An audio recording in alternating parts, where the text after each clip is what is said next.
do you think that our brains, or the brains of future scientists for that matter, in different galaxies, are evolved or will have been evolved to grasp the fundamental structure of the universe? Maybe our minds are just not equipped for that. Well, I'm glad you asked that question, because it gets very close to what I consider the bad pseudo-biological argument for the limits of science. Right. And that's our brains are just finite brains, and just as the fish cannot understand democracy and the dog cannot understand quantum mechanics, so there must be all these realms that we cannot understand, because after all, we're just mammals with mammalian brains, blah, blah, blah. The reason that nice summary of the reason that that's a pseudo, notice, by the way, it has some rather eminent exponents. Noam Chomsky, Jerry Fodor, and Colin McGinn, right, in order of eminence. So what's wrong with that argument? What's wrong with that argument, in fact, it's sort of comical when you think of Chomsky and Fodor, is that the dog, the fish, the monkey, they can't even understand the questions. Yeah. We got language. We can understand the questions. What makes you think that there are questions that we can understand, that the answers to which are not available at any cost, at any price? And then particularly what I think is important is that Chomsky, rightly, for decades, has been heralding and praising the near infinity of the human mind. Why? Because of the generativity of language. Now, if there are questions that are simply beyond our ken, that is, the questions we can understand, but the answers will stump us forever, like a question as simple as, what is consciousness? Or do we have free will? I think I understand those questions. The idea that we could not understand the answers, the true answers to those questions, has got to mean something quite bizarre. It's going to have to mean that there is no finite set of books in natural language which will gradually bring the reader of those books to an appreciation of the answer. Now, that might be true. Right. Maybe but you could nothing in biology tells us that should be true. It's making a presumption about something you don't know. Saying we'll never understand something assumes you know all the things we can understand. And maybe it's a sign of humility. You say, well, maybe there's a limit to the things that we are able to grasp. Maybe, well, but who knows? But wait a minute. You don't know. You have to appreciate, I think, that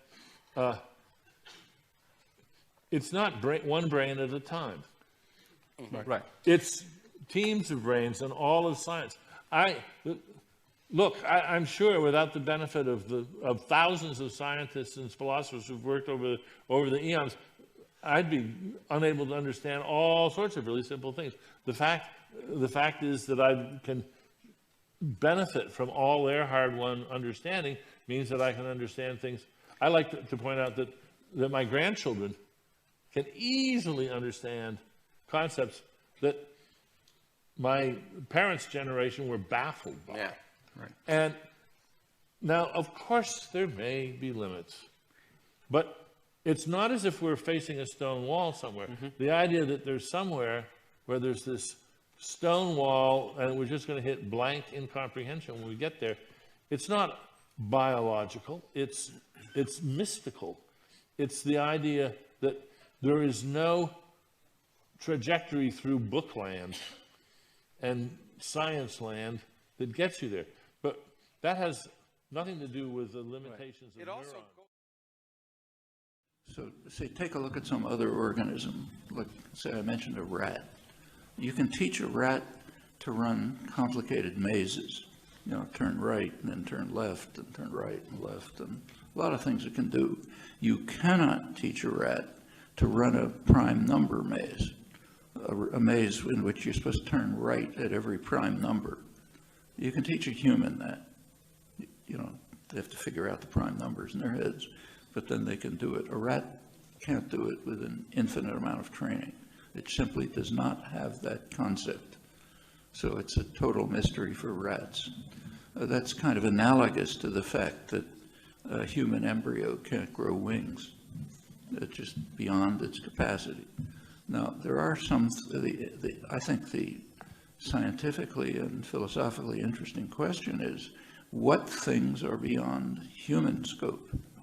What things are mysteries to us in the same way that a prime number maze is a mystery to rats? And I think there's a very interesting record of things in the world. The most simple and striking and dramatic one is interaction of objects. You go back to the medieval period, and the neo-scholastic period, it was assumed that there are what were called sympathies and antipathies. So sympathies brought two objects together, and antipathies pushed them apart. When you get to Galileo and modern science begins, these notions were ridiculed. What's a sympathy, antipathy? It's called an occult idea. And Galileo introduced a conception that guided modern science. It's the one I quoted. The world is a machine. Everything that happens can be duplicated by a skilled artisan. In fact, it was created by a skilled artisan, you know. But and that's what was called the mechanical philosophy. Everything works like a machine, and the modern science developed on the principle that unless you can show that something works like a machine, you haven't explained it. So Galileo, at the end of his life, was kind of in despair because he had not shown that the movement of the tides, let's say, or the heavenly bodies could be accounted for by mechanical principles. Descartes, a little bit later, thought that he had shown that you could do it. Leibniz had his own version. Christian Huygens had another version. But that was modern science until Newton. Newton demonstrated there are no machines. Nothing works by mechanical principles. He just concluded that that is an absurdity, that no person with any scientific understanding could possibly accept. And he was right, but it's true. And scientists just had to kind of accept the fact that the world is not intelligible to us. That's a major mystery, and science changed totally at that point. It happened slowly, you know, so it kind of became assimilated into common sense, but scientists no longer try to find a picture of the world that's intelligible to our intuitions. What they try to do is construct theories that are intelligible, but that's a totally different topic, much lower goal, and that's post-Newtonian science. Well, that's one huge mystery, but I think there are plenty of others. Like, take, say, freedom of will. There's big debates about freedom of will.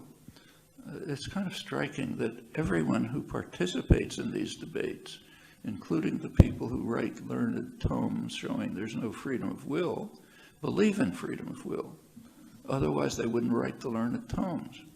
And if we're all just thermostats of some complicated kind, then what you do is determined, and how people react is determined. So what's the point of the effort? You know, none. So everyone kind of intuitively believes it. I mean, we all believe that I can either pick this up or throw it across the room or not do anything with it. But what is it? Well, it lies beyond. I think you can speculate about what the core of the problem is. If you take a look at human science, there are two concepts that are pretty well understood. One of them is determinacy. Something determines something else, you know. The other one is randomness. Things happen without anything determining them. And that's about it, I think. Those are the basic concepts that we comprehend. And freedom of will just doesn't fit in that set of concepts. Well, it could be that this is just another mystery for humans. We don't have the right concept. Some Martian might be looking at us and thinking how stupid we are. Why do we keep the determinacy and randomness when there's obviously that thing out there that I can't point to because I'm a human? You know? Could be. And many other things that seem imponderable might turn out to be like this. I mean, once we recognize that we're not angels, we are just biological organisms, and as such we must have limits. That's just point of logic. You could not have any capacities at all if you didn't have limits, because the capacities determine the limits. And then the question comes, well, what's beyond the limits? And we have some examples, plausible examples. There may be many others. And I think that's a fertile direction to explore, that once we abandon the kind of belief that we can do anything, which is a very common belief. In the modern sciences, it's very common. That's just not true.